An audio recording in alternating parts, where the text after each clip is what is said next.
Hey guys, how's it going? Welcome to J-Speak. This week we cover questions. First question, would I recommend the Orange 212 PPC cab, so closed back, up against the Mesa Recto 212? So both closed back, both come with Celestion V30s. The Orange is bigger as far as size, depth, width, all that stuff. The Mesa is smaller, it's lower to the ground. I think it really depends on what amp you're using to, feed that cab. Both are phenomenal cabs. They're probably two of my favorite. I think the Friedman Eakson is one of my favorite 212s too, and the Bogner.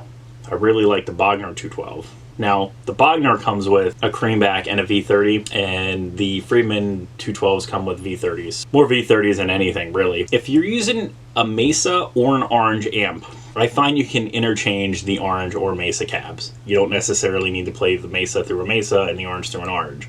Play the Mesa through an Orange cab and an Orange through a Mesa cab, and they sound awesome. I prefer like the rocker verb through the Mesa or the Orange, whereas like the OR100 I'd prefer through an Orange cab. The dual Rex, the stiletto I have, the mini rectifier, the mini Mark, all through the Orange cabs, and they sound great. So I think in general you'll get a little more low end from the Orange than you will the Mesa, and the Mesa just sounds more modern to me. It's more focused in that way, whereas it's not like focused on the low mids like an Orange is. Cost wise, if you're looking used, you could probably pick up the Orange for cheaper than you're going to find the Mesa. Just the way things work out, the Mesa cabs are generally more expensive.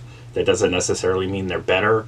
Build quality, they're both tops. I don't have any complaints on either one of them. So I think it really comes down to what kind of amp you're using, the guitars you're using, what you want at the end of the day. But I would definitely try both if you can get your hands on both. Whatever's cheaper.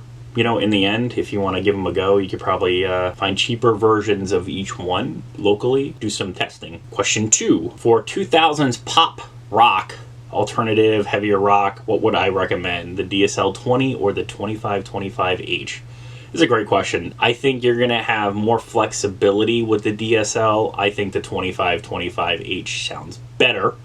And the 2525H is considered the mini Silver Jubilee. I think that's a fantastic amp. It's got like a pseudo third channel. It's not really a third channel because it's not foot switchable. Channel 1, and then you can drive it by pulling one of the knobs on the amp to get like a pushed rhythm tone, and then you have channel 2. It's a fantastic amp. Effects loop, all that good stuff. But the DSL has like built-in reverb. Personally, I run those amps full tilt even though you can back them down wattage-wise, but I would say for the alternative pop rock stuff, I think you could do it with the 2525H. Want the cheaper alternative, I think the DSL can do it. I think it's just kind of a different tone altogether. Question 3, would I recommend this pedal with gain, drive, or just with a clean amp? It depends what you're going for.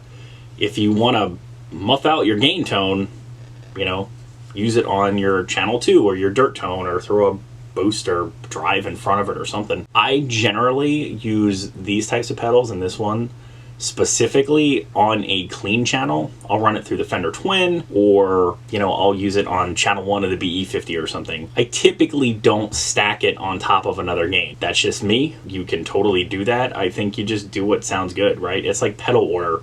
You don't necessarily have to follow the rules and always put a reverb blast. You can put a reverb blast and then put like another reverb in the middle of your chain so it feeds a delay differently or feeds a drive differently, and you can experiment that way. Question 4, another 212 related and DSL related question. I recently bought a DSL20HR, and I'm using a Bentley 212, and the V30s sound fizzy and harsh. There's going to be a lot of questions I'm going to ask you. Is the cab new? Or the speakers new? Or is the amp new? Does it need tubes changed? Is it your settings? Unfortunately, I think if your cab is new and the V30s are new, you just have to do the whole pink noise thing, or you just have to play your amp a lot. It'll take out some of those highs and that harshness. Just check the preamp tubes. If you have any lying around, maybe pop a different one in and see how it sounds. It might take away that fizz. If you have an additional guitar, definitely try a different guitar. If it's through all the guitars and it's not the head, yeah, like I said, it's probably the speaker needs to be broken in more. They can be a little ear piercing and not sound quite right until they're broken in. And broken in V30s sound amazing, and they're totally different than brand new stock V30s. They need that time to break in and sound amazing. If you have any questions or comments, please leave them below. As always, thanks for watching. Remember to like, share, and subscribe. Many more videos to come. Don't miss one sub.